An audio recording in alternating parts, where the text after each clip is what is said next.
Imagine the world of ancient Rome. The air is filled with the weight of political power. Emperors rise and fall, and citizens passionately discuss their leaders' virtues and flaws.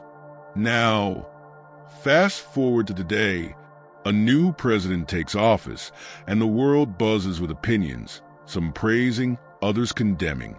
Amid this storm, one might wonder, what would the Stoics, Marcus Aurelius, Seneca, and Epictetus, think of this new chapter in leadership? Specifically, what insights would they offer about someone as polarizing as Donald Trump? First, let's remember that the Stoics were not political commentators. Their philosophy wasn't about picking sides or endorsing policies. It was about how to live, regardless of who holds power. Marcus Aurelius, an emperor himself, believed that leadership is fleeting, and what matters most is how we react to the events around us. He might view the presidency of Donald Trump or any leader as just another page in the endless scroll of history, reminding us that our focus should be on our own actions, not the controversies of others. The Stoics would likely urge us to see Trump not as a figure to idolize or vilify, but as a symbol of human nature's complexities. Seneca once wrote, "We are all driven by the same passions. Whether it's Trump's ambition, boldness, or ego, these traits are not unique to him. They are reflections of tendencies within all of us." The Stoic approach would be to ask, how do his actions mirror our own struggles with pride, fear, or desire? Instead of pointing fingers, we're invited to look inward and learn. One core Stoic teaching is to focus on what is within our control. Epictetus famously said, "It is not what happens to you, but how you react to it that matters." The election of any president, including Trump, is an event outside our control. Our opinions about him, they are within our control. Instead of being consumed by debates or social media outrage, the Stoics would challenge us to ask, are we using our time wisely? Are we responding with reason and virtue? Or are we letting external events dictate our emotions? Marcus Aurelius believed that leaders, like all people, are flawed. In his Meditations, he wrote, "When you wake up in the morning, tell yourself, the people I deal with today will be meddling, ungrateful, arrogant, dishonest, jealous, and surly." Yet, he didn't despair. Instead, he saw this as an opportunity to practice patience, understanding, and resilience.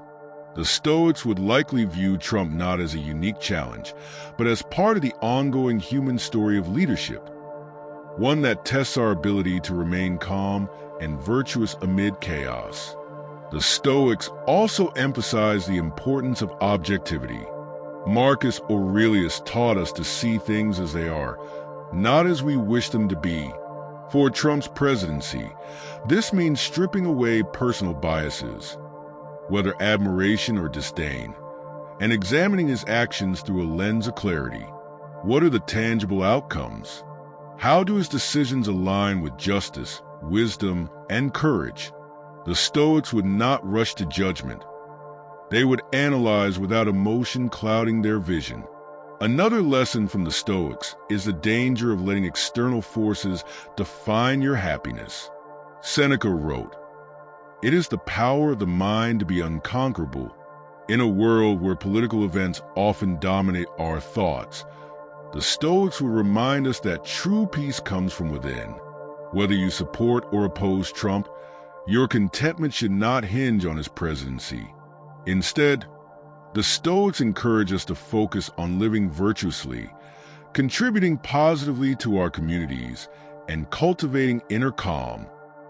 Marcus Aurelius, the Roman emperor, wrote, "You have power over your mind, not outside events.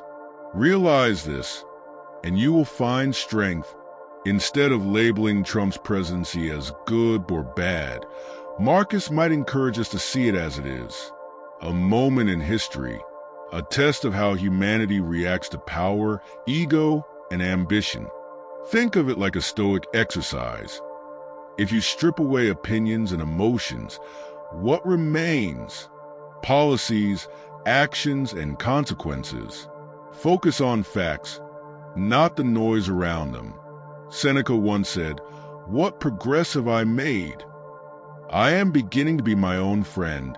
Leaders don't appear in isolation. They rise from the collective desires, fears, and hopes of society. Trump, in many ways, represents more than a single person.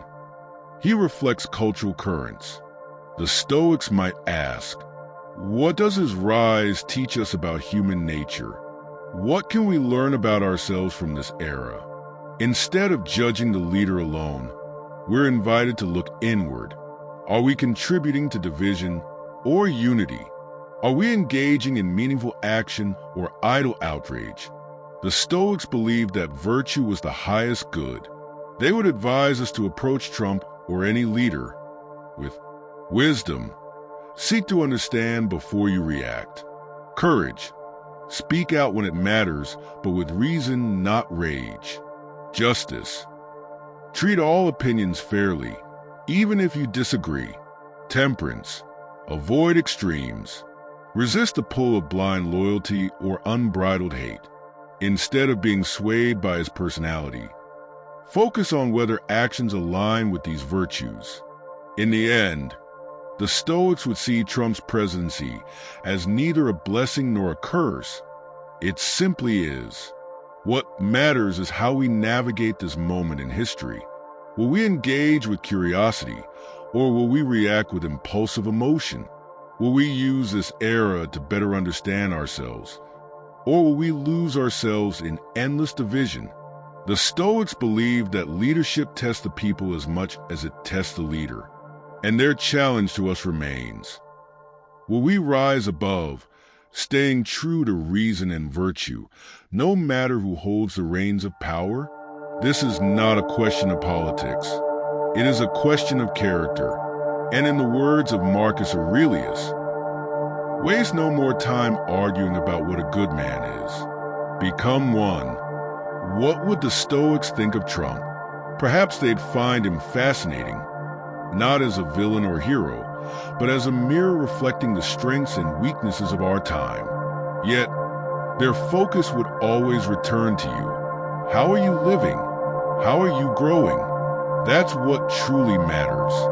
Share this message if it inspired you to see beyond politics and embrace a more stoic way of life.